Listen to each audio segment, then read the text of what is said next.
이번 영상에서는 유튜브에 올라갔던 종가 베팅에 관련된 내용들을 거의 종합하는 교육이라고 생각을 하시면 될 것 같아요. 다만 이제 유튜브에 제가 어떤 짜여진 커리큘럼대로 뭐 단계별로 1강, 2강, 3강 이렇게 올리는 게 아니라서 아무래도 영상을 보다 보면 뒤죽박죽 좀 혼란이 오는 분들도 많고 왜 이 많은 걸 알아야 돼 이렇게 좀 고민하시는 분들도 있을 것 같아서 일단 제가 나름대로 유튜브에다가 요거 분류를 좀 해놨어요. 뭐 이게 잘 있는지도 잘 몰랐었는데 어떻게 활용하는지 몰랐었는데 이렇게 하면 되더라고요. 그래서 여기 보면 스윙 종가 매매라고 해서 제가 이렇게 카테고리를 하나 만들어놨어요. 재생 목록으로. 그래서 이 지금 현재 영상을 보시기 전에 반드시 여기 재생 목록에 가시면 이 스윙 종가 매매라는 거 모든 재생 목록 보기를 누르셔서 순서대로 보시면 돼요. 1번, 2번, 3번, 4번 이렇게 순서대로 보시면 아마 그 퍼즐이라고 해야 될까요? 그 스토리가 제가 어떤 이야기를 하고자 하는지 어떤 관점으로 설명을 드리고자 하는지 그런 것들이 퍼즐이 다 맞춰질 거라고 생각을 합니다. 이게 오픈 영상이라고 해서 절대 대충 뭐 감추고 교육한 것이 아니라 우리 교육반 회원님들은 아시겠지만 사실은 종가 베팅의 그 일부이지만 그거를 다 그냥 오픈해 드린 내용들이에요. 그래서 공부할 게 많다고 생각할 수도 있겠지만 주식이라는 게 한 가지 매매를 하기 위해서 얼마나 많은 공부가 필요하고 또 실전 경험 그리고 검증들이 필요한지를 좀 아셨으면 좋을 것 같고 반드시 이 영상을 보시기 전에 요것들을 한 번이라도 좀 보고서 교육을 들으시는 걸 추천드립니다. 자, 그러면 지난 영상들에서 제가 교육했던 혹시 이거 기억나세요? 강한 종목의 추세 모형도 기본이라는 그 교육을 진행을 했을 거예요. 다들 이제 설명을 들으셨으니까 웬만한 분은 다 아실 거예요. 우리가 흔히 아는 시장에서 시장 참여자들이 관심을 받고 어떤 재료가 노출되면서 재료가 부각되면서 기준봉이라는 게 터지잖아요. 이렇게 거래량이 발생하면서. 그리고 이제 조정 눌림을 받는 과정, 뭐 시간적인 그런 조정, 그리고 가격적인 조정을 받는 그런 구간이 있을 것이고, 그리고 이제 또 여기에 이제 걸려있는 물량들, 이것들을 한번 잡아먹는 테스트하는 3번, 즉 이 구간도 제가 말씀드렸지만 3번 레드 타이밍이 될 수 있어요. 그러니까 매수에 참여해서 뭐 종가 베팅이든 당일 단타 매매든 참여를 할 수 있는 구간이라고 볼 수 있고, 역시 5번 구간, 이 5번 구간도 우리가 이 구간인데 이제 여기 설명 들으셨으면 알겠지만 조정 기간이 2번 구간은 길고 그다음에 4번 구간은 짧아요. 보통 이런 패턴대로 이런 모형도대로 가는 경우가 많은데 이대로 안 가고 당연히 여러 가지 변칙 패턴으로 가는 경우도 굉장히 많겠죠. 그런데 우리가 주식으로 결국에는 돈을 벌려면 자기가 잘 아는 것, 기본적인 것부터 수익을 쌓아가면서 조금씩 응용을 해나가야 돼요. 이 기본적인 것을 모르고서 어떻게 다른 패턴이라든가 유사한 패턴들, 조금 변칙되는 패턴들, 그런 것들이 다 시장이 변하면서 또 주포들의 어떤 흔드는 것도 다르고 또 재료의 크기도 다르고 다 저마다 다른데 그런 것들을 다 응용을 할 수 있겠어요? 기본을 모르고선 안 되겠죠. 그러니까 이 기본적인 것이고, 다만 저 같은 경우에는 매매를 할 때 뭐 간혹가다 응용되는 부분들도 있겠지만 저는 기본을 벗어나지 않아요. 그러니까 웬만하면 내가 아는 자리에서 내가 그동안 수없이 경험했던 그 기본적인 자리에서만 대응을 하려고 노력을 하고, 그것을 내가 비중을 실을 수 있느냐 없느냐에 따라서 종목들을 좀 보는 편이고요. 그 비중을 실을 수 있느냐 없느냐, 그게 가장 종목 선정을 하는데 가장 중요한 요건이 된다라는 거.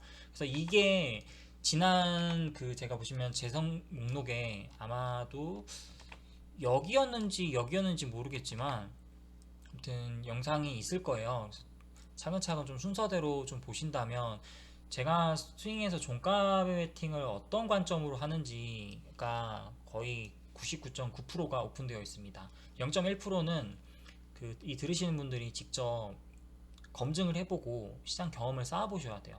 제가 99.9%라고 말씀드린 이유는 그 0.1%를 채우지 않으면 100% 완성될 수가 없어요. 그래서 그 부분은 참고하시고 요거를 다시 한번 좀 복기를 해보시면 좋을 것 같아요. 자, 그러면 제가 이제 대응한 종목들이나 이런 매매의 관점에 대해서 3번, 5번 구간에서 하는, 물론 이것도 있어요. 1번 구간 기준봉이 발생하는 당일날도 종가의 매수해서 다음날 갭을 띄우는, 즉 뭐 상한가 가는 종목이라든가 아니면 윗꼬리가 좀 짧으면서 강하게 치고 가는 종목들, 예를 들면 최근 기준으로 어제 삼성중공업 같은 종목들이 그럴 수 있을 거예요. 예를 들면 이런 종목들이 윗꼬리가 좀 달렸지만 이런 것들은 사실은 종가 베팅을 해볼 수 있는 좋은 자리에 이 종목이기도 해요. 하지만 지금 종가 베팅은 대부분 이제 이런 구간에서 빨리빨리 수익 실현해야 되겠죠. 그런 것도 있을 것이고, 그래서 그런 것들을 어떤 식으로 종가 직전에 잡아 들어가는지 실전 매매 영상을 통해서 일단 교육을 진행을 하도록 하겠습니다.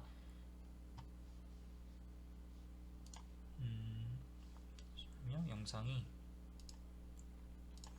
자, 다들 아시겠지만 KPF 아남전자, 그러니까 아남전자, KPF, KMH 하이텍을 날짜 기준으로 11월 10일 날 기준으로 종가 직전에 잡아 들어가는 영상이에요. 이제 지금 총 영상이 한 33분 정도로 되어 있는데, 우선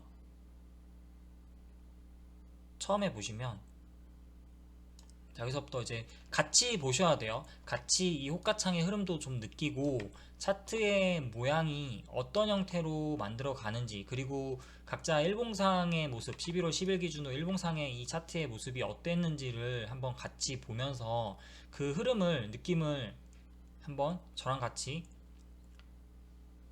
이야기를 하면서 기억을 하셔야 돼요. 느낌을. 자, 일단은 제가 정찰병으로 아남전자, KPF, KMH 하이텍을 정찰병으로 좀 사놓고 나서 그 다음에 이제 이 세 종목의 차트를 다 분봉상으로, 10분봉상으로 다 띄워놨죠. 띄워놓고 나서 이제 천천히 보는 거예요. 근데 다만 이 영상을 찍은 거는 이제 제가 이제 와이프에게 설명하는 과정 속에서 목소리 보이스가 녹음된 게 있어요. 계속 지금 설명하는, 아마 마우스가 포인트가 계속 왔다 갔다 할 것이에요. 근데 그래서 제가 지금 이 보이스는 제거를 한 상태이고, 일단 이 영상을 기준으로만 제가 다시 새롭게 설명을 드릴 거예요. 참고하시면 됩니다. 왜냐면 본인의 목소리를 드러나는 걸 뭐 원하지 않기 때문에. 그래서 제가 일단 다시 한번 설명을 드리겠습니다. 그래서 보면 제일 중요한 건, 지금 이 영상을 보시더라도 아마 이 가장 기본적인 거지만 이거를 이해 못하시는 분들은 늘 말씀드리지만 기본 공부가 되어 있어야 돼요. 그러니까 이 재생 목록에 있는 스윙 종가매매 영상을 순서대로 보면서 학습을 해보시면 됩니다. 그래서 그거를 다 이제 어느 정도 이해를 하신 분들이라면 어떤 과정에서 지금 잡아 들어가고 있는지를 볼 거예요. 비중이라는 건 이제 제가 생각하는 건 그래요. 종가 베팅을 할 때 보통 저 같은 경우는 맥시멈, 세력주 같은 경우에는 2억 이상을 안 넘기려고 하거든요. 근데 그것도 이제 본인의 투자금에 따라서 조금 다르긴 한데, 보통 좀 거래대금이 강하고 센 종목들은 그 정도까지는 좀 원활하게 한호가에 매도를 칠 수 있는 좀 이제 그런 거래량이 발생을 해요. 호가창의 모습도 그렇고. 그래서 아무래도 그런 흐름에 있는 종목들을 잡아서 비중을 좀 키우려고 하고 있고, 이런 것들은 지금 비중을 아남전자, KPF, KM하이체 세 개의 종목을 만약에 종가 베팅을 한다라고 하면 비중을 어떻게 들어가야 되느냐에 따라서 좀 수익률이 좀 갈리는 편인데, 일단 가장 우선적으로 해야 될 거는 여기서 딱 보셔도 아시겠지만, 자, 영상 계속 보면서 설명을 들으시면 돼요. 아남전자하고 KPF, KMH 하이텍 중에 어떤 종목이 가장, 사실 우리가 뭐 차트의 위치 이런 걸 제외하고 호가창이라든가 재료라든가 이런 것들을 봤을 때 어떤 종목이 가장 종배하기, 그리고 내가 설령 물리더라도 빠르게 판단해서 빠져나올 수 있는 좋은 종목일까요? KMH 하이텍 뭐죠? KMH 하이텍, 그 다음에 KPF, 아남전자, 세 종목 중에서 어떤 종목이 그럴까요? 이건 사람마다 관점이 다 다를 수 있는데, 저의 기준에서 설명을 드리면 저는 거래량도 중요하지만 일단은 재료를 봐요. 재료. 재료가 가장 중요해요. 그러니까 이전에 강하게 상한가를 한번 쳐줬는지 이런 흐름도 중요하고, 이 종목의 특성을 파악하기 위해서는 현재 지금 이 종목이 가진 재료가 아무래도 많은 시장 참여자들의 심리를 자극해서, 매수 심리를 자극해서 다음날 뭐 갭을 띄워주든 더 추가적인 상승을 나오든 추세를 돌리든 이런 흐름에 있는 종목인지가 중요한 거예요. 그런 재료가 있는지가. 그래서 저는 재료를 제일 먼저 중요하게 생각을 하고, 그 역시 이전 영상들에서 보면 제가 수없이 강조드린 부분이기 때문에 참고를 하시면 될 것 같고, 자, 이 부분에서는 한번 이제 점검을 해보도록 할게요. 지금 제가 이제 잡아 들어가는 모습을 보면 KPF에 처음에 4,800만원 정도 비중을 싣고, 이제 나머지 안암전자나 KMI책을 좀 본 편인데, 이 하이텍이나 안암전자 같은 경우에는 왜 나중에 들어갔냐면, 자, 차트의 위치를 보시면 사실은 어떤 차트든 보면 여기 이거나 이거나 이거나 거의 비슷한 패턴이에요. 제가 얘기했던 3번 혹은 5번의 구간이 될 수 있는 거예요. 그 구간에서 지금 돌파하려는 흐름을 보여주고 있어요. 그러니까 이런 것들은 이제 심리적으로 많은 뭐 차트를 보는 시장 참여자들도 있지만, 다음날 갭으로 띄우거나 다음날 강하게 거래량이 터지면서 상승하는 흐름을 만들어줄 가능성이 큰 모형도죠. 그래서 이런 자리에서 그냥 기본이에요. 거의 공식적인 이런 종목들을 잡아 들어가는 것인데, 문제는 여기서 우리가 종가 베팅을 할 때 실패를 하지 않으려면 재료의 관점이 더 중요하다는 거예요. 자, 여기서 왜, 그러니까 이거는 실제로 제가 매수를 한 것이 아니라 제가 이제 옆에서 설명을 하면서 세 가지 종목을 뽑아주고, 여기서 마음에 드는 종목을 한번 비중을 알아서 들어가 봐라, 이런 관점으로 한 거고, 그렇다 보니까 아무래도 초보자들 입장에서는 차트의 모양이 좀 이쁘고 아무래도 좀 끼가 별로 없는 종목들을 선호해요. 왜냐하면 흔히 봤을 때 호가창이나 뭐 이 차트상의 어떤 변동성을 보면, 추세를 보면 아무래도 초보자들 입장에서는 이게 더 안정적으로 보여지거든요. 하지만 조금 주식 시장 경험이 있는 사람들은 대부분은 이런 종목들을 더 선호할 거예요. 왜냐? 일단 시장에서 거래량이 뒷받침되고, 뭐예요? 이거 차이점 뭐예요? 얘는 상한가를 못 만들었죠. 얘는 상한가를 만들어줬죠. 상한가를 만들어줬죠. 그만큼 강한 주체들의 시장 참여가 있었다라는 증거예요. 그래서 저라면 이 종목하고 이 종목의 비중을 더 실었겠지만, 어쨌든 초보자들의 입장에서는 이 종목에 더 비중을 실었어요. 그래서 처음에 이 종목에 먼저 비중을 싣고 나중에 이거를 더 추가로 들어갔던 이유 뭐냐면, 강한 종목들은 잡아 들어간 시간이 중요해요. 저 같은 경우에는 15시 이전에 들어가는 경우도 있기는 한데, 다음날 갭이나 그 다음에 시간에서 조금 비정상적인 흐름을 보여줘서 그 털어먹는 작업을 하려는 주체들은 벌써 티나게 띄우지 않아요. 차트를 어느 정도 만들어 놓고 나서 그 다음에 15시 이후에 물량을 잡아 들어가면서 다음날 상승을 준비하거든요.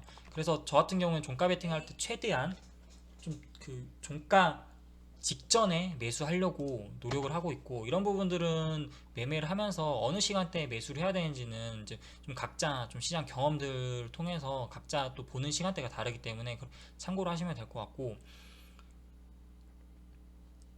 좀 넘어가 볼게요. 이제 제가 그러면 물량을 한번 본격적으로 좀 늘려봐라 하는 시기가 있어요. 자, 이때부터 진행이 되겠네요. 일단 안암전자를 조금 잡아 들어갔죠. 자, 여기서 우리가 종가 베팅을 할 때 어떤 기법적으로 어떤 가격대 뭐 특정 어떤 구간에서 사야 된다라는 그런 압박감보다는, 중요한 건 이 종목이 뭐 0.5% 1% 먹으려고 들어가는 것이 아니기 때문에 사실은 손절도 그냥 한 3, 4% 보고 들어가는 거예요. 그러니까 다음날 갭이 안 뜨면 3, 4%에서 손절할 각오로 들어가는 것이고, 갭을 띄워줘도 충분히 그 한 종목을 손절하더라도 커버가 되는 비중 조절을 하셔야겠죠. 다만 이 좀 여기서 아쉬운 거는, 그러니까 아까도 말씀드렸지만 제 기준에서는 이게 더 좋았는데, 아무래도 초보자 입장에서는 이게 더 좋았던 모양이에요.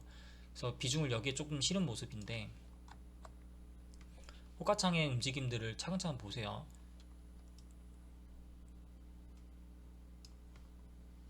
KMH 하이텍도 뭐 별다른 흐름은 없어요. 여기 보시면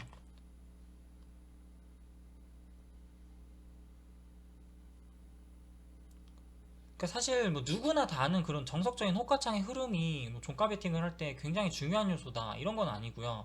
그냥 사실은 우리는 조금 호가창을 보는데 익숙하지 않은 분들은 오히려 차트상의 거래량이 증가하면서 이거 좀 이전과 다른 흐름을 종가에 보여주고 있네. 그렇다면 이런 다른 흐름들이 다음날 어떤 흐름을 보여줬는지 여러 가지 여러 종목들을 복귀해보고 많은 소액으로 연습을 통해서 종가에 이렇게 좀 잡아 들어가는 모습은 굉장히 좋은 모습이야 라는 판단을 하면서 종목을 분산시켜 가지고 비중 조절을 하시면 돼요. 근데 이게 하루에 한 종목씩 종가 베팅을 꼭 해야 되는 건 아니지만 보통 종가 베팅을 할 때 한 종목만 종가 베팅을 하시는 분들이 있거든요.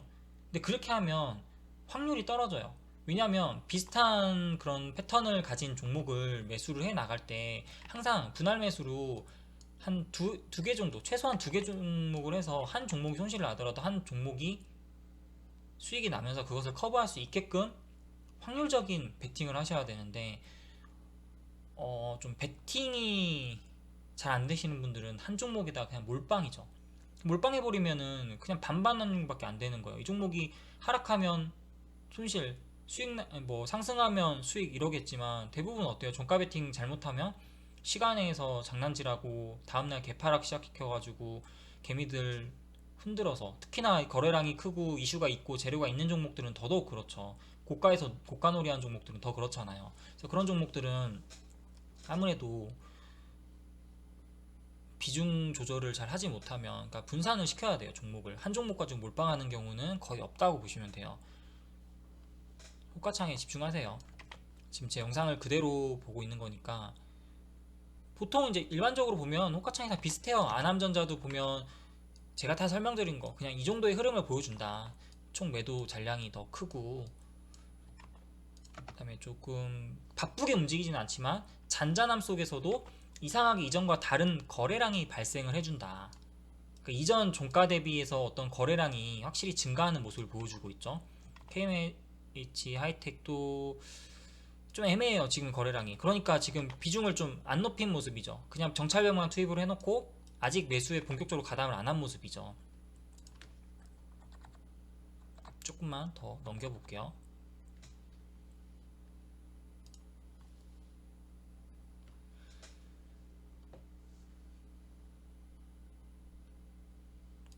그러니까 초보자들이 볼 때는 우리가 차트에 집착하는 분들은 혹시 이래요.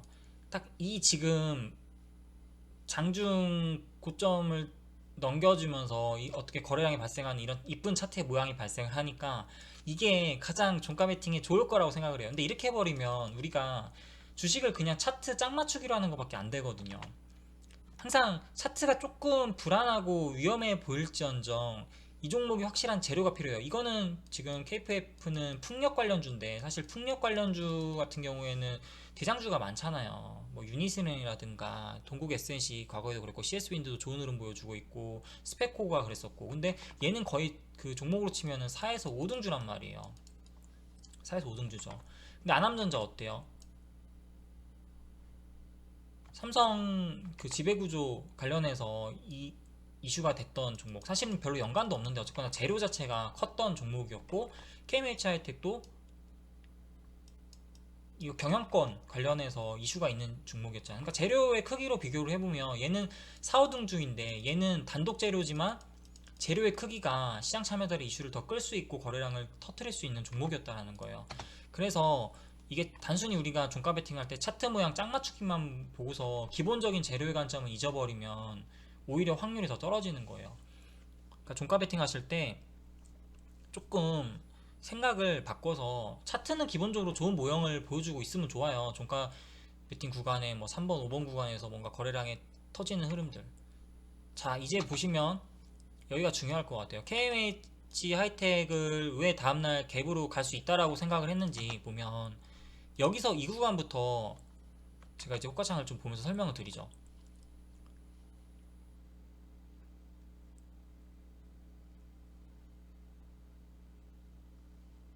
자, 오전 고점이 이 가격인데 이 가격을 한 번에 지금 분봉상으로 거래 터지면서 뚫으려고 하고 있죠. 뚫은 게 아니지만 뚫으려고 하고 있죠.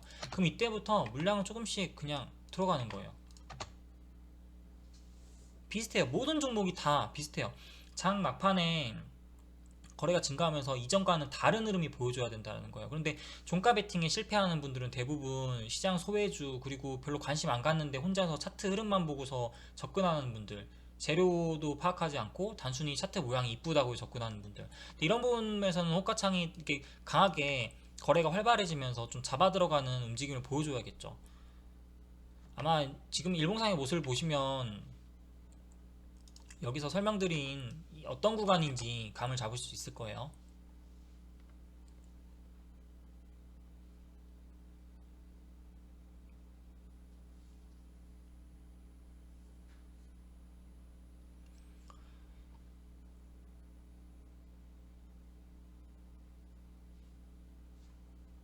자, 호가창이 어때요? 호가창이 잔잔하다가 갑자기 바빠지기 시작하죠.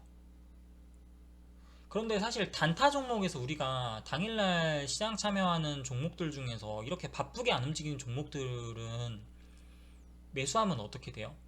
하루 종일 시간 질질 끌면서 질질 흘러내리다가 그냥 손절하고 나면 다시 올라가고, 뭐 이런 현상들 많이 경험을 하셨을 거예요.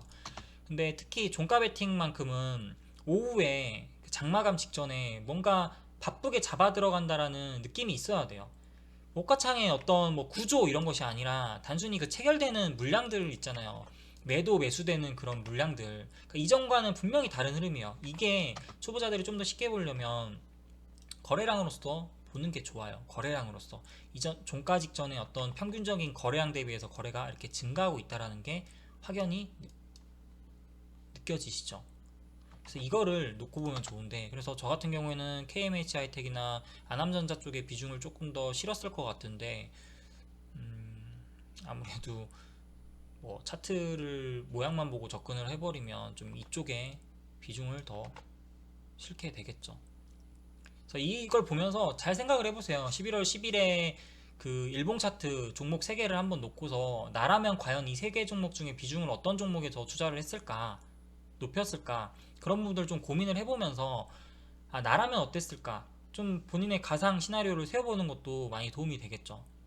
그리고 꼭 매수를 하지 않아도 이렇게 하루에 두세 종목씩 비슷한 모형도를 갖춘 종목들을 뽑아서 정찰병으로 투입을 해놓고 어떤 종가에 어떤 흐름을 보여주는 종목들이 다음날 갭이 뜨거나 시간에서 강하게 상승을 시키는지, 좀 그런 요소들을 어떤 부분들이 영향을 주는지 그런 것들을 스스로 좀 메모도 해놓고 분석을 해보는 과정 중에서 이런 흐름이면 종가 베팅이 굉장히 확률이 높구나, 이런 것들을 좀 기본적으로 파악하실 수 있지 않을까 생각을 합니다. 흐름이 확실히 달라요, 이전하고. 이제 2분밖에 안 남았어요. 2분밖에 안 남았는데도 불구하고 바빠지죠. 지금 이제 이런 것들은 사실은 지금 호가창의 어, 영역이라서 사실은 설명을 드리면 좀 길어질 수 있는데, 보통 우리가 내가 생각한 어떤 관점대로 흘러가는 종목이 호가창에서 좋은 모습을 보여주고 거래량이 터져요. 거기다가 재료까지 갖추고 있어서 일반적으로 우리가 세력주라는 거는 우리가 이 종목 장기 투자하려고 하는 거 아니잖아요. 그냥 어떤 그 추세 속에서 갭을 먹거나 그 패턴 속에서 그냥 검증된 그 확률이 높은 구간에서 수익 적당히 먹고 나오는 건데, 굳이 우리가 여기서 호가창에서 어떤 뭐 공식적인 거를 기대할 이유는 없어요. 그냥 매도가 좀 나오더라도, 이렇게 매도 물량들이 나오더라도요, 이런 매도 물량들이 나오더라도 사실 겁먹을 이유가 없어요. 만약에 그렇다라고 하면 일부 매도를 해놓고 다시 또 흐름을 보면서 이 고점 높여갈 때 매수를 해도 좋고요. 그러니까 항상 유연하게 생각을 하세요. 호가창에서 나오는 덩어리 물량 하나 보고서 추격 매수한다고 해서 그게 상승하는 것도 아니고, 호가창에서 던져지는 뭐 덩어리 물량 하나 보고서 그 겁먹어가지고 매도한다고 해서 그것이 고점이 되는 것도 아니거든요. 그러니까 내가 어떤 선정한 종목을 지켜보다가 이전과 다른 흐름이 발생을 했을 때는 좀 그거에 대한 믿음을 가질 필요가 있어요. 그러니까 계속 어떤 그 기준 없이 계속 매수 매도 하면서 스캘핑식으로 접근을 해버리면 이게 그릇이 커질 수가 없어요. 가끔은 버틸 때는 버티고 가끔 어쩌다가 손절할 때도 있는 거고, 손절을 하게 되면 내가 어느 구간에 설명 그 어느 구간을 설정을 해놓고 그 구간에서 손절을 할지도 고민을 해봐야 될 것이고요.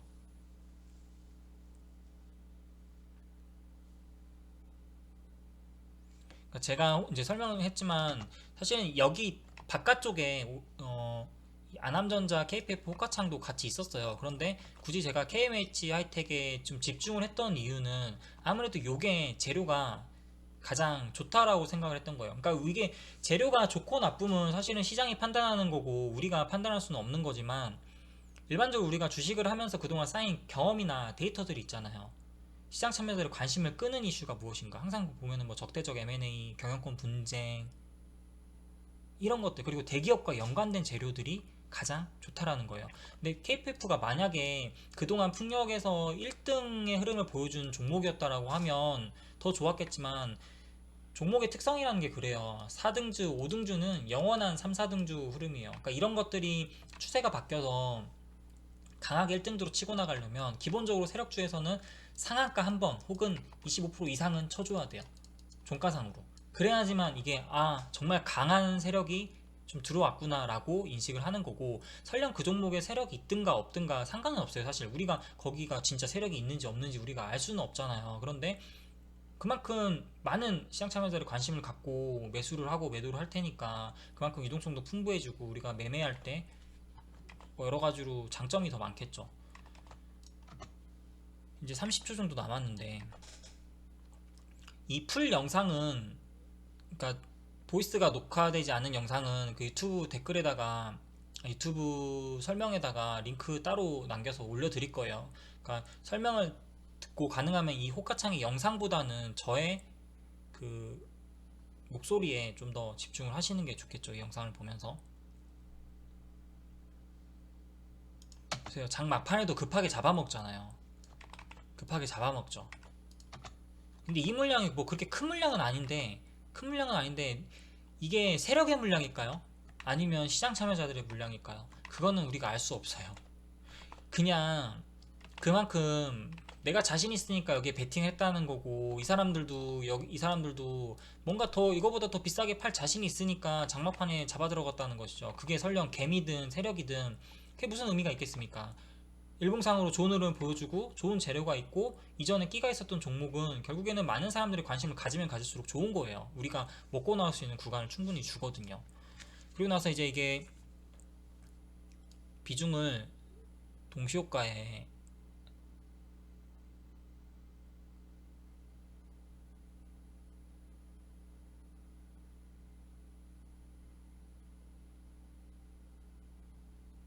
자, 이렇게 해서 일부 동시효과에 시장가로 매수를 더 추가로 한 모습이에요.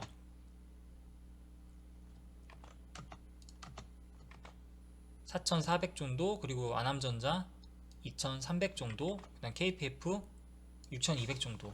그러니까 결과론적으로 가장 안 좋은 종목에 비중을 실었어요. 초보자들은. 근데 아마도 회원들 복귀를 해보시면 이 세 종목 중에 가장 두려움이 좀 없는 종목은 이 종목이었을 거예요. KPF. 보통 그렇거든요. 그래서 제가 여기서 지금 강조하는 게 무엇인지를 잘 생각을 해보셔야 돼요. 무조건 거래량, 뭐 차트의 정석적인 그런 모습이 더 가깝다고 해서 이 종목을 접근하는 것이 아니라 과거에 끼가 있는 종목인가, 그리고 얘가 보통 어떤 테마에 엮여서 갈 때 1등주, 2등주의 흐름을 보여주는가.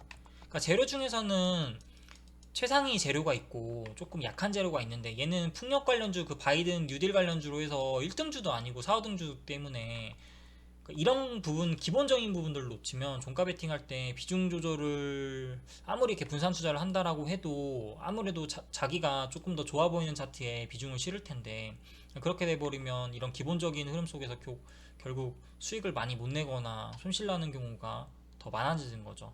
그러니까 항상 내가 그 손실나는 원인이나 그 확률이 좀 낮은 그런 구간들을 복기를 해보면서 찾아낼 때 진짜 무엇이 문제인가를 생각을 해보면 실제로 어떤 차트의 모양 패턴보다는 재료, 기본적인 관점이, 그러니까 주식에서 우리가 제일 중요한 게 뭐예요? 뉴스하고 재료, 뭐 수급 이런 거잖아요.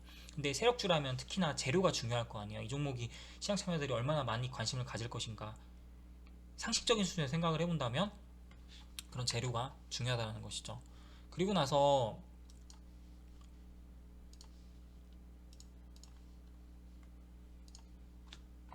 안암전자 11월 10일이에요. 안암전자가 보면 근데 종가 매수하고 나서 9.83% 상한가를 갔어요. 시간으로 상한가.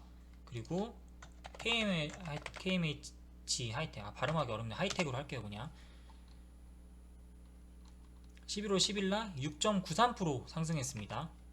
그리고 KPF 요거는 이제 10일날 0.38% 의미 없는 거래로 끝나긴 했는데 장중에 살짝 마이너스로 빠졌다가 그 종가상 마지막에 이게 좀 체결이 되긴 했어요. 그래서 의미가 없다. 근데 결국에는 제가 말씀드린 대로 재료가 더 컸던 종목 두 개가 시간에서 좋은 흐름을 보여줬고 다음날 수익 실현할 수 있는 좋은 구간을 줬지만 이런 것들은 거래가 뭐 비슷한 종배의 정석적인 패턴이 됐다고 해도 아무래도 끼가 없는 종목이기 때문에 시간에도 별 반응이 없고 다음날 상승 안 할 확률이 높았다. 그래서 이거를 이제 매도하는 과정을 좀 보여드리면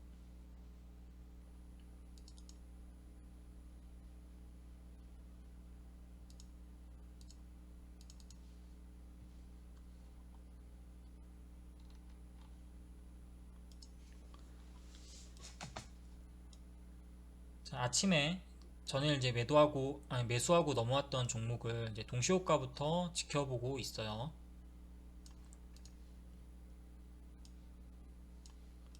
8시 40분인데 좀 보시면 흐름을 보면 제가 이제 아침에 설명을 하는 과정이에요. 전일에 안암전자 상한가 같고 KPF는 여기에 나오네요. KPF 같은 경우에는 뭐 하락으로 이렇게 거래대금 없이 조금 그냥 누르다가 막판에 이게 호가 올려서 체결된 것이라 사실은 시간에서 의미 있는 거래라고 보긴 힘들어요.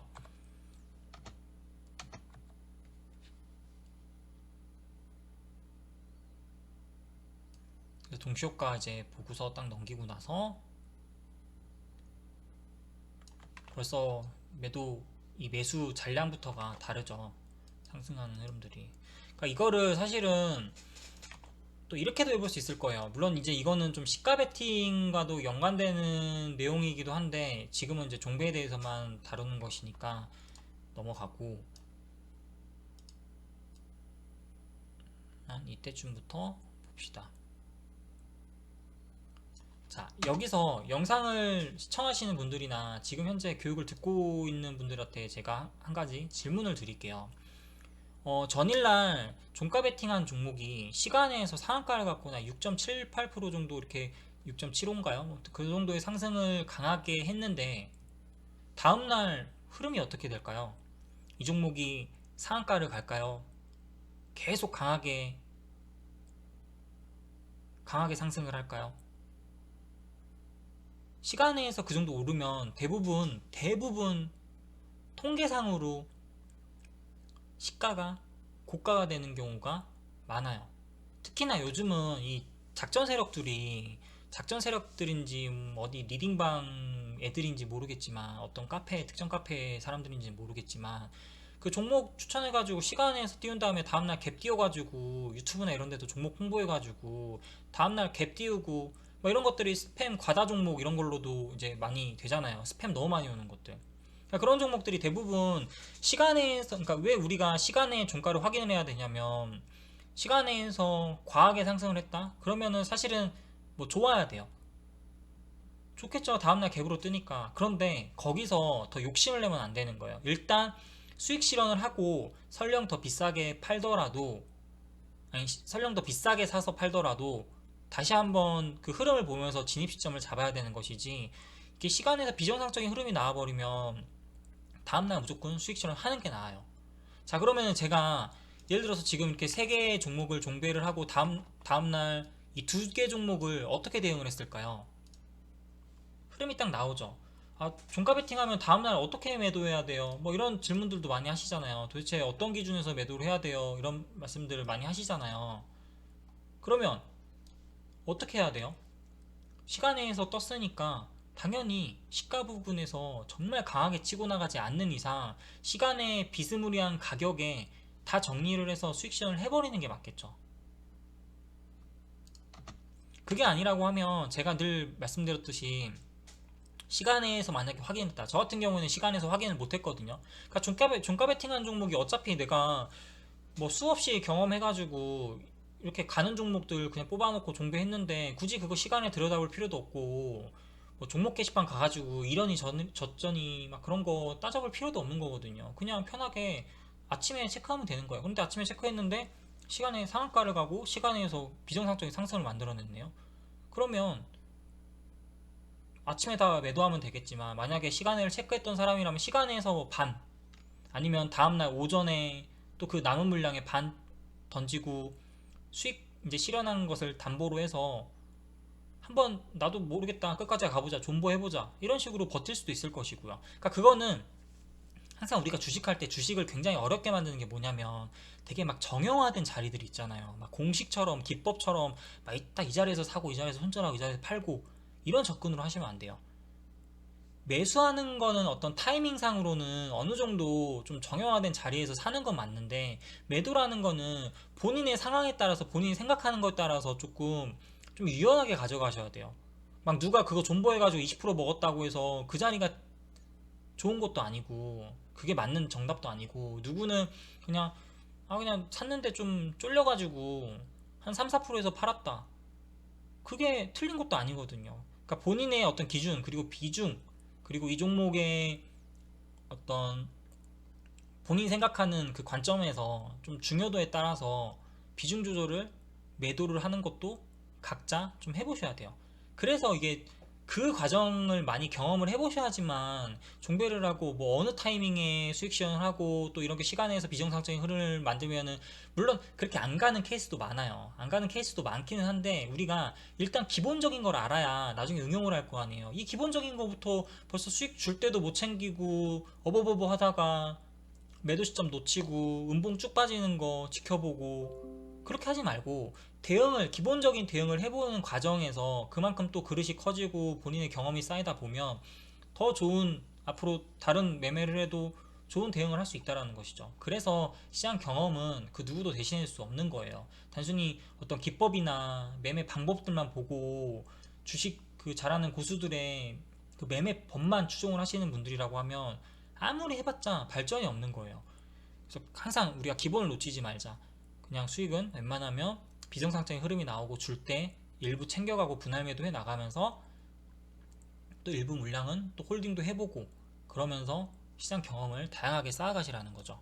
자, 그러면 답이 나왔죠? 제가 어떻게 했을지 뻔하죠. 일단 안암전자하고 KMH 하이텍을 시가 부분에 가능하면 정리를 해놓고 이제 전일 좀 중요도가 떨어졌던 KPF라는 종목을 잘 정리를 해야겠죠. 근데 이것도 잘 정리하는 것도 사람마다 달라요. 누군가는 시가에 던질 수도 있을 것이고 누군가는 두 종목이 수익이 확보가 됐으니까 그 수익금을 담보로 한번 지지 구간 좀 떨어지더라도 견뎌보자 이럴 수도 있을 것이고요. 견디는 과정 속에서 만약에 호가창이 너무 안 좋고 지지 구간을 좀 거래량 터지면서 이탈하거나 뭔가 시장에서 전체 풍력 테마가 같이 안 가준다 얘만 그냥 좀 어제 좀 장 막판에 좀 이상했구나 라고 생각하시는 분들은 그냥 분할 매도 해가지고 던질 수도 있을 것이고요.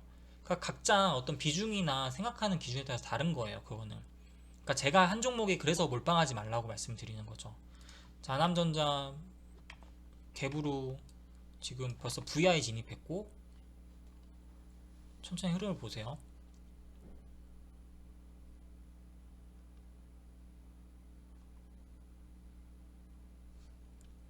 하이텍은 시작했는데 어제 이제 그 전일 시간의 기준으로 어느 정도 흐름을 보여주고 있고 여기서 이제 한번 보는 거죠. 보통 이거를 이것도 팁인데 보통 저 같은 경우에는 시가에 50% 던지거나 시간에 봤다면 저 같은 경우에는 50% 던졌을 거예요. 그런데 이제 못 봤으니까 그래서 다음날 매도 실현을 하는데 이게 매도를 할 때 중요한 게 시가가 항상 어떤 중요한 지점이 돼요. 그러니까 시가를 만들고 나서 이거를 재돌파하면 물량을 더 실기도 하고 재돌파할 때 물량을 실기도 하고 이거 물량 돌파했다가 다시 한번 바로 무너지는 모습을 보여주면은 그냥 똑같이 시장가로 던져버리거나 이렇게 해서 수익 실현하는 편인데, 이게 그래서 KMH 하이텍이 보시면 시가가 2145원이었는데 이것도 열심히 이제 설명하고 있죠. 돌파를 바로 못하면 매도를 하면서 비중을 좀 줄여나가라. 수익을 줄 때 챙겨나가는 것이죠. 이렇게 바로 올라가야 하는데 못 올라가잖아요. 그런데 다시 또 물량 받치면서 또 올라가니까 좀 기다려 봤다가,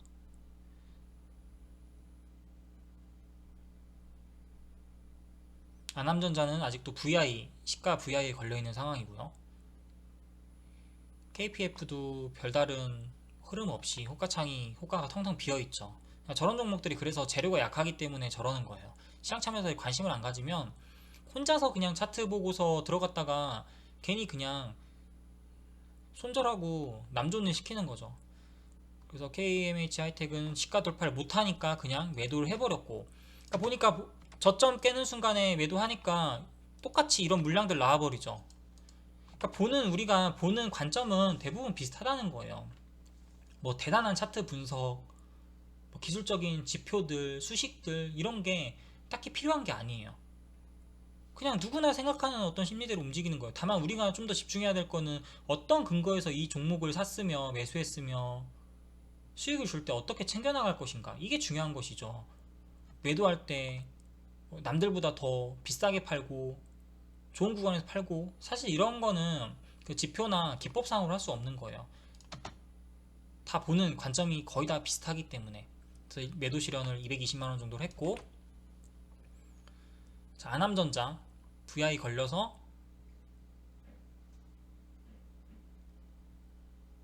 지금 영상을 들으시면서도 뭔 얘기하는지 잘 모르시는 분들은 반드시 제가 말씀드렸지만 순서대로 보셔야 됩니다. 이거 안 보시면 이해 못할 거예요.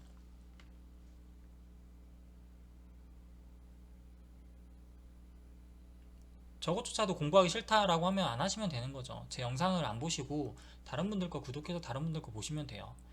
저는 그렇게 쉽게 알려줄 수 있는 방법을 잘 모르기 때문에.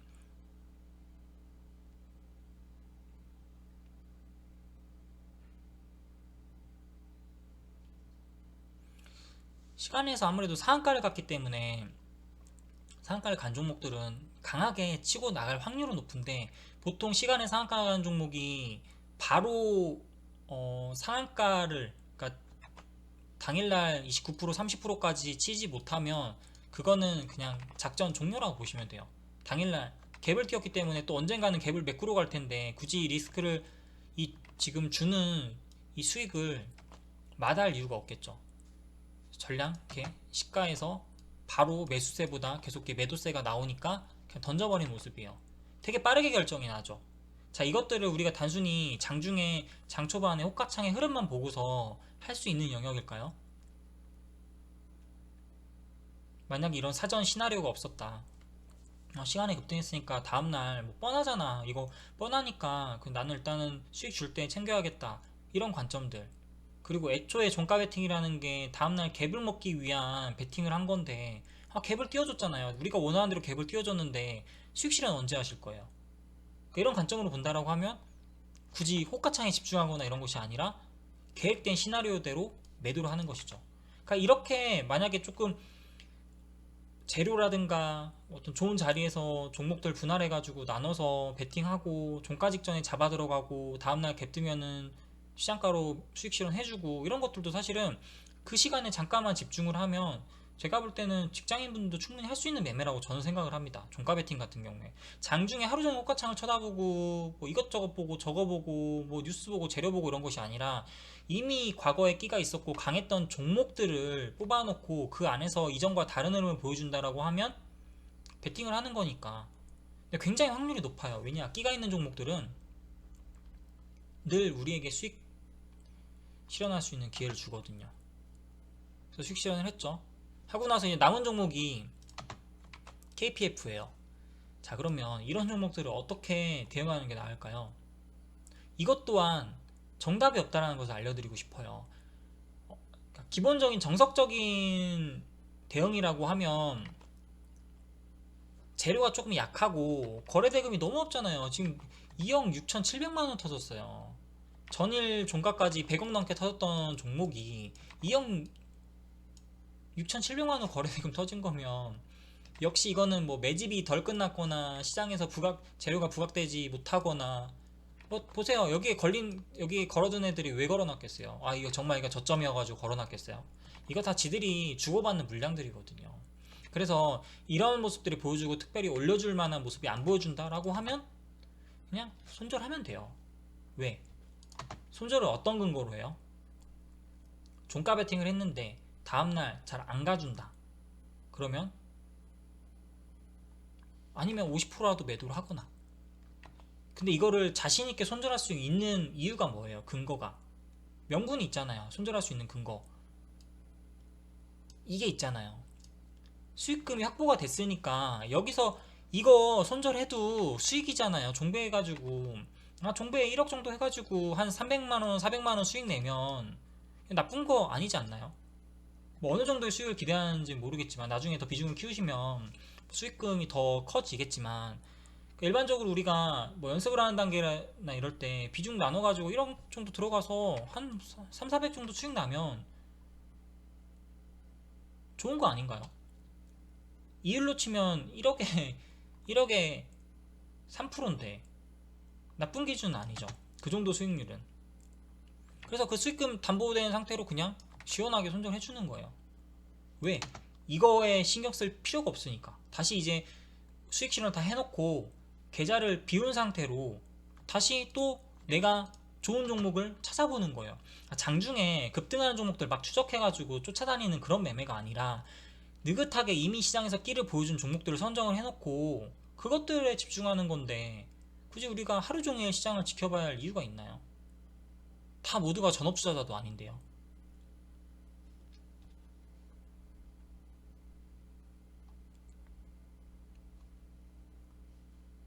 이렇게 해서 안 가니까 전량 매도를 했습니다. 전량 매도하는 장면이 나오죠. 에라 모르겠다. 전량 매도 드릴 거예요. 자, 유비케어 장시작 전 8시 56분이네요. 지금 날짜가 며칠이지? 5월 7일이네요. 5월 7일. 5월 7일 날 한 1억 정도 베팅을 했어요. 해서 수익 시장을 이거는 넷마블이 여기 있었구나. 그래서 이걸 얘기한 거구나. 같은 날에 이제 매매를 진행했네요. 유비케어 종배해가지고 한 1100만원 정도 수익 시연 했잖아요. 그리고 넷마블도 역시 이렇게 해서 종배했던 종목들 수익 시연을 했거든요. 이렇게 보시면 지금 5월 6일 기준으로 한번 봅시다.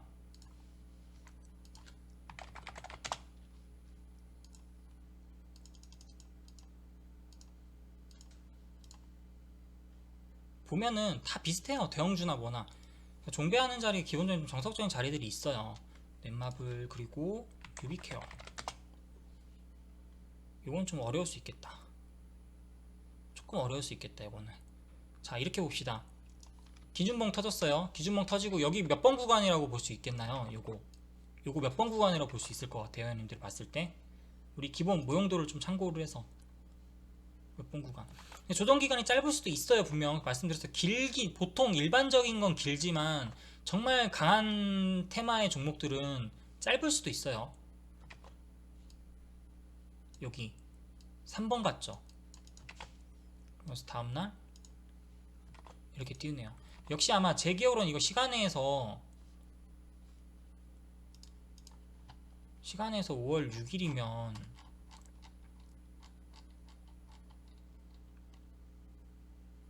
올 6일날 2.70% 올랐네요.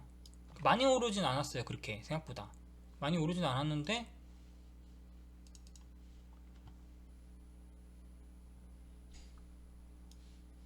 보니까 종배를 한 이유가 있겠죠. 5월 6일날 기준으로 여기 보시면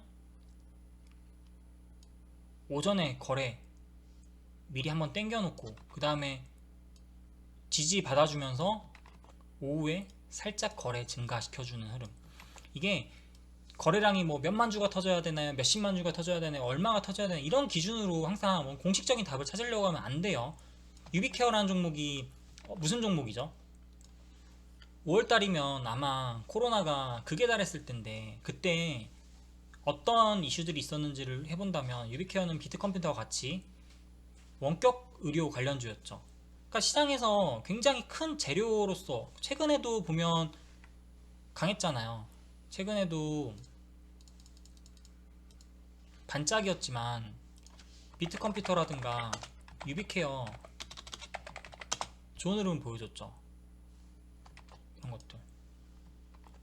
그러니까 얘네도 지금 보면 새롭게 보는 거예요. 이거 지금 어때요? 요거 1번 발생을 했죠. 그 다음에 요거 2번 구간 발생하고 다시 3번으로 치고 나갈 수 있고 또 코로나가 계속 이슈되면은 5번까지 파동을 만들어낼 수도 있겠죠. 추세를. 어때요? 이렇게 보면 앞으로 우리가 매매할 종목이 하나 더 나오지 않았나요?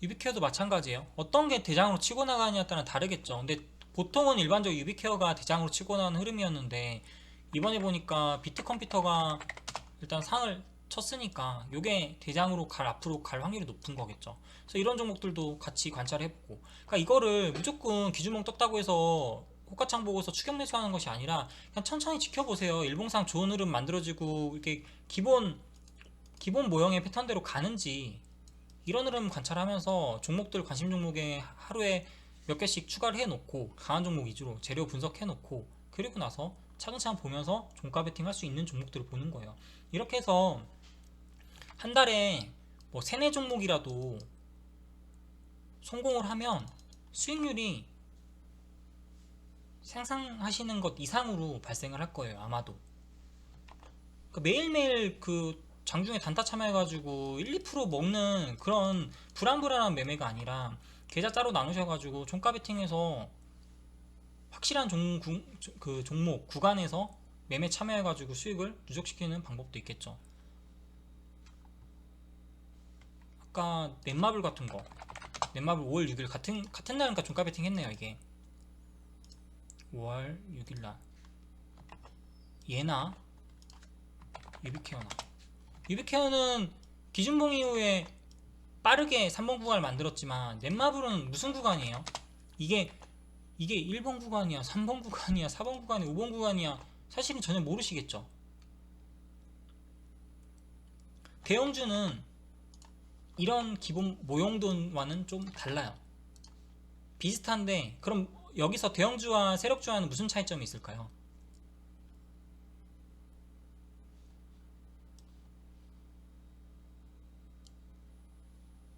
일봉상으로 기본 모형도는 다르지만 분봉상으로는 바로 이 거래량이 달라요. 장막판에 유입되는 거래량이 조금씩 다릅니다.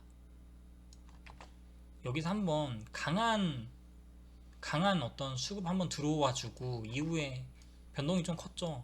그러면서 이 장막판에 들어오는 수급 대비해서 여기가 호가창이 이때부터 바빴어요.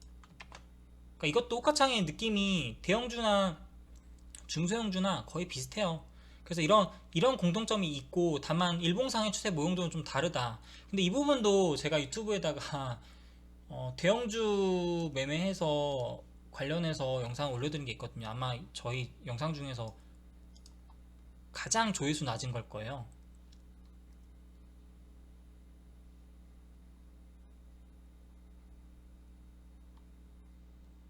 대형주 바닥에서 안전하게 수익 내기 요거였던 것 같은데 이 영상들도 보면 가장 기본적인 거를 설명을 해드렸거든요. 근데 이게 바닥이라는 기준은 애매하긴 한데 이게 우리가 박스권을 만들고 있잖아요. 종목들이 기본적인 박스권이 있는데 이런 박스권에서 장막판에 이전과 다른 거래량이 발생을 하면서 거래량이 증가한다.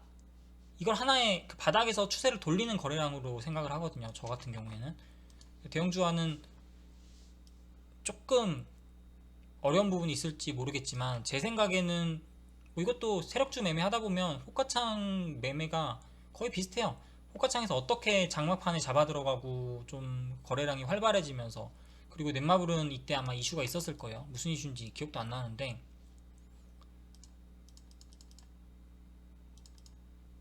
다 비슷한 구간에서 베팅을 한다는 거예요. 자, 이건 어때요? 예를 들어서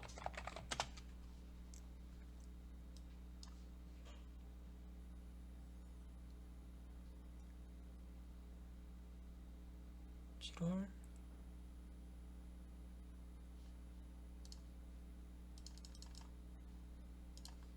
자, 이 모습을 한번 보면 차트의 한번 모습을 봅시다.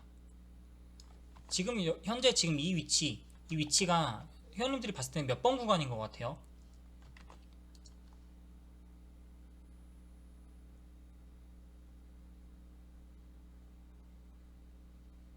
근데 이 기준봉 이후에 너무 많이 눌렸죠. 너무 많이 눌려 있잖아요. 그쵸?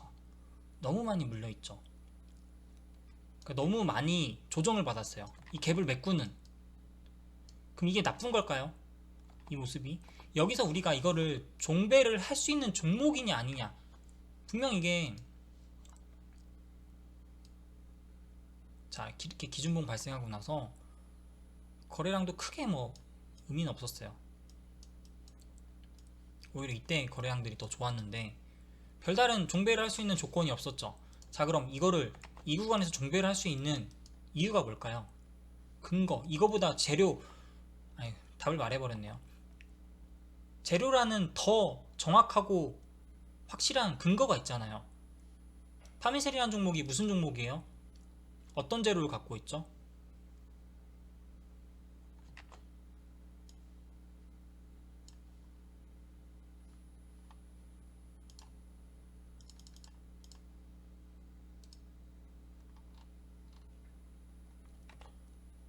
아마 아스트라제네카 관련주로 있었을 거예요. 그리고 그때 당시에는 온갖 뭐 치료제 관련해서는 다 그냥 포함이 됐었어요. 이게 아마 9월, 10월 이후로 모더나, 화이자, 아스트라제네카 이렇게 등등 세부적으로 좀 분류가 되긴 했는데 이때는 뭐 파미셀, 제넥신 등등 뭐 치료제, 백신 뭐 이런 거에 그냥 다 제약 관련주면은 다 이렇게 연관이 돼 있었어요.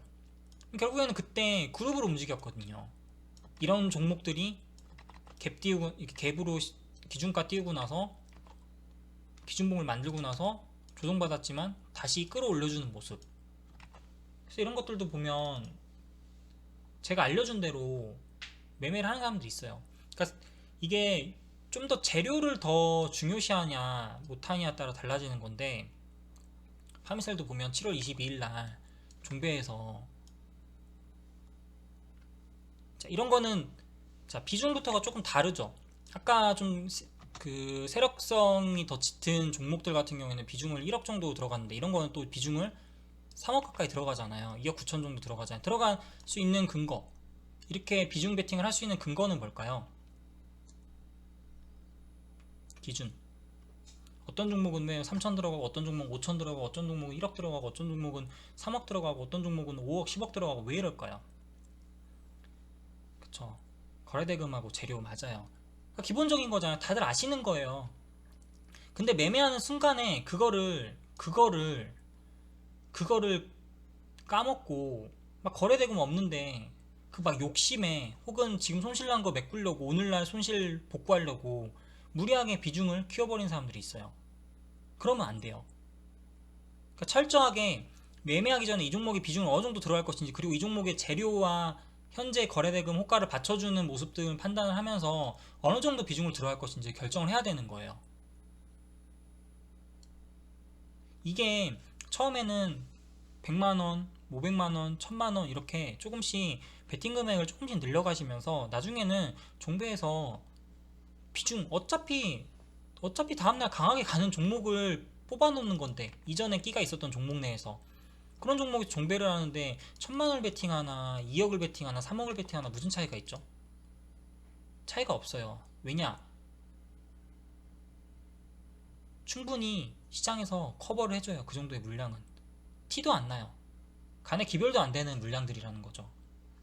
그래서 그런 종목들을 좀 판단을 해보시고 나중에는 조금씩 비중을 늘려서 장 시작하고 바로 수익 실현했잖아요. 보시면 9시 5분이죠 1480. 이전에 한번 컬럼도 남긴 적이 있었을 것이고 다 비슷해요. 아니면 비중을 조금 더 어떻게 줄여야 될까, 비중을 어떻게 조절을 해야 될까, 그러니까 종목에 따라 달라지는 거예요. 나노인텍도 제가 저번에 보여드린 적 있죠. 나노인텍도 지금 다 비슷한 모형의 차트를 보여드리는 거예요. 이걸로 봅시다. 자, 지금 이거 몇 번 구간이에요? 이게 진짜 정석적인 모형도 같아요. 정석적인 모형도. 이게 진짜 정석이네요. 저번에 그 교육에서 한번 설명드렸던 것 같은데 기준봉 이후에 6번이요? 6번 6번입니까? 자, 5번이요. 기준봉 이후에 길게 조정받아주고 한번 쳐주고 또 짧게 바꾸서 5번 구간이죠. 그리고 분봉상으로도 보면 거래가 달라요. 벌써 터지는 게 이게 정석이에요. 그러니까 처음에는 이런 정석적인 움직임을 좀 파악을 해서 해보고 나중에 이제 많이 좀 베팅이 되고 어느 정도 경험이 쌓이면 그때 내가 비중을 어떻게 조절할 것인가, 이 종목에 따라서 어느 정도 비중을 가져갈 것인가 결정할 수 있거든요. 그래서 이런 것들도 비중을 조금, 재료 크기가 그렇게 크진 않고 종목이 거래량이 그렇게 많지 않으니까 비중을 크게 안 들어갔죠. 크게 안 들어갔지만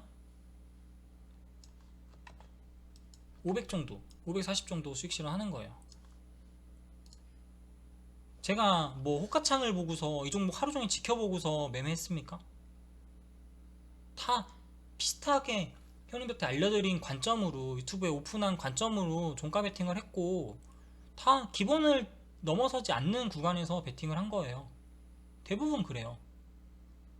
대부분 그래요. 대형주 같은 것도, 그러니까 특히나 좋아야 되는 구간들이 뭐냐면 신고가 돌파하는 자리, 신고가 직전의 자리, 박스권의 자리. 그러니까 우리가 주식을 할 때 거의 이론서 기본으로 배우는 그런 용어들이잖아요. 신고가 항상 돌파하는 종목, 위에 매물이 없는 종목이 좋다. 항상 누구나 다 이렇게 얘기해 주는데 막상 이거를 실천하는 사람이 별로 없어요. 특히 배우시는 초보분들은 막 이게 종목이 너무 많이 올라가면 무섭거든요. 장중에 분봉상으로 호가 막 급등하는 그런 종목을 찾으라는 것이 아니라 한번 만들어 놓고 끼가 있었던 종목들이 더 좋은 흐름으로 더 고가 돌파를 한다고 하면 자신 있게 들어가야 되는 것이죠. 오늘 교육에서 들어보면 차트가 중요하긴 하지만, 우리가 이런 기본 모형도를 생각해보고 이런 것들이 다 중요하긴 하지만, 그때도 이제 설명 들었었는데 그것보다 더 중요한 것이, 우리가 조금 더 비중을 키우는데 더 많이 고려해봐야 될 것이 뭐라고 그랬어요? 재료라고 말씀드렸죠. 항상 이 종목이 무슨 재료가 있으며 아직 이슈가 끝나지 않았겠구나, 더 시장에서 전체적으로 이 테마에 수급이 들어오고 있구나, 돈이 들어오고 있구나, 이런 것들을 판단을 하셔서 매매를 하셔야 되는 거고, 최근에 비트코인 관련주들이 왜 강한지는 다들 이유 아시잖아요. 비트코인이 굉장히 큰 상승을 하고 있어요. 계속 죽지 않고 2천만원 돌파하고 나서. 그렇게 봤을 때 우리기술투자라든가 비덴트 등등, 그러니까 비트코인이 안 죽으니까 얘가 시세가 계속 살아있는 거예요. 추세가 마찬가지예요. 그게 3등주든 4등주든 다 흐름을, 좋은 흐름을 보여주는 거죠. 이런 것들 맨날 고점에 이렇게 막 이런 구간에 추격 매수하지 마시고 좀 더 재료의 관점으로 종목을 편안하게 생각을 해보신다고 하면 사실은 더 일찍 보여요. 비트코인 시세가 안 죽었는데? 너무나 쉽게 보이지 않아요? 지나고 나면. 이걸 항상 머릿속에 그려보면서 어떻게 움직일 것이다, 재료가 소멸되지 않았으니까 더 많은 관심이 있을 것이다, 이런 관점으로 좀 시장을 접근하고 종가 베팅을 소액으로 연습해 보시는, 공부를 해보셨으면 좋겠어요. 그리고 다시 한번 말씀드리지만 제가 만들어 놨어요, 재생 목록에다가. 그래서 스윙 종가 매매 여기 들어가셔가지고 순서대로 보시면 됩니다. 순서대로 여기 1번부터 9번까지. 그리고 나서 이 영상을 다시 한번 보시면 정확하게 이해가 되실 거예요. 오늘 유튜브 교육은 여기서 마무리 지을게요. 감사합니다.